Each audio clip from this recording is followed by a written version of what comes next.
Tungkol po ito sa mga hayop. Ano po? Kasi ang daming mga hayop na yung pusa, yung aso na palaging sinasaktan, inaapi, nakakulong forever. Pakainin hindi. Yung kapitbahay ko po, kung minsan magdamag umiiyak, nakakulong, hindi ko na alam kung paano ang gagawin ko. Nagsumbong na po ako. Gusto ko nga pong bigyan na lang ng pagkain. Ayaw ko lang po ng gulo, pero I'm sure one of these days gagawin ko po yan ng paraan. Anyway, yung mayroon pong mga tao kasi na piloso po, na sinasabi nila, aso lang yan, o pusa lang yan, hayop lang yan. Bakit yan mga yan kailangan wag saktan? Bakit yung mga baboy o yung manok, bakit kinakain? Yun po, lilinawin ko lang po sa inyo. Ito ay mga bagay na on my part ay napakahirap ipaliwanag. Kasi ang nalalaman ko po ay hindi nalalaman ng lahat ng tao. Matagal ko na pong alam ang mga bagay na ito. Pero mahirap po ipaliwanag dahil ang pinanggalingan ay hindi internet. Ang pinanggalingan po ay mga galing po sa mga dalisay na espiritu, maniwala kayo sa hindi. Alam ko po yan. Kasi ako man po ay nagtatanong kung bakit.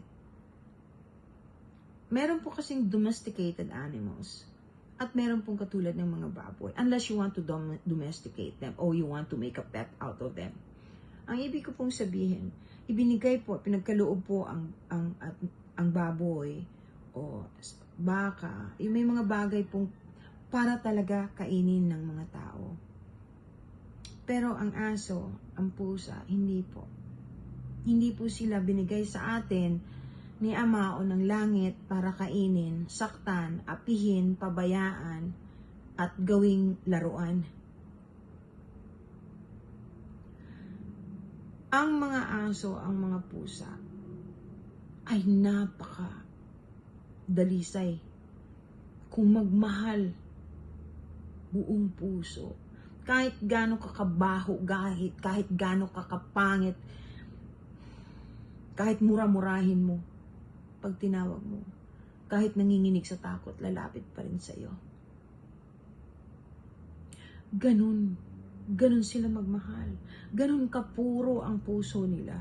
Meron po ako naalala. Meron po isang resort na pinuntahan ko. I'm a diver, so I dive. So I frequent that place. Palagi po ako doon. Yung lugar na yon, mayroon po dong aso na sunod-sunod dun sa lalaki na amo niya. Palagi ko yung nakikita. So month after month after month, maliit pa siya nung una ko makita. Nung lumaki po siya, nakita ko siya. Binabati ko yung aso. Isang umaga, madaling araw po akong gumising kasi magdadive, nakita ko. Hatak-hatak nung may-ari ng aso, yung asong napaka-loyal sa kanya. Sinundan ko po yun. Ibinitin po sa puno ng patiwarik. Pagkatapos, pinaghahampa. Pasensya na po, hindi ko kasi makalimutan yun, yung bang mahal na mahal siya nung aso niya. Akala nung aso niya, ito yung taong yung minahal niya, mahal din siya. Yung pala pinalaki po siya para lang gawing pulutan. Yung mga ganun po. Naku, pasensya na kayo. Hindi ko inawat lang po ako nung kasama ko na diver din. Huwag daw ako makialam. Dahil hindi ko aso yun.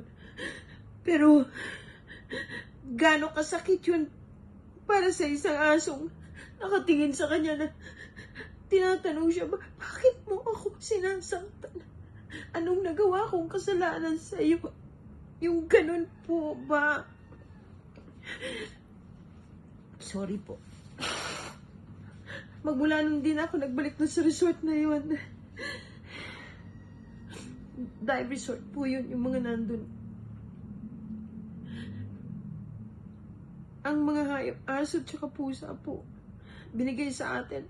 Yung pusa po, they see things and protect us, and they take away very bad energy, evil energy. Pag nawala po ang pusa ninyo, siya ang nag-absorb ng bad energy para mawala yung kabusitan sa bahay ninyo. Napakaswerte ng taong pinupuntahan ng pusa. Merong pilosopo sabi sa akin, bakit yung kapitbahay, pusa nila, bakit sa amin dumudumi?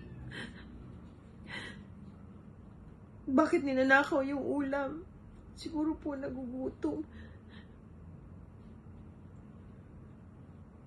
Yung mga mapagmahal sa hayop, yung mga namamatayan ng kanilang alaga, huwag po kayong mag-alala. Kasi,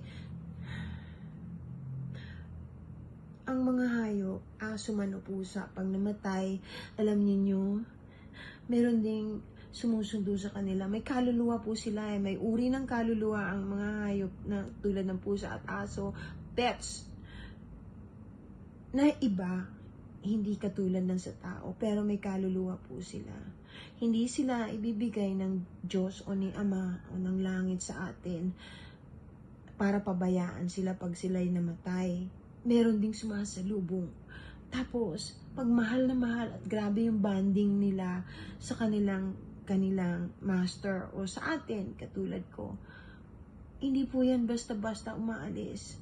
Nandyan po yan yung first 2 days o 1 week until about 2 to 3 weeks.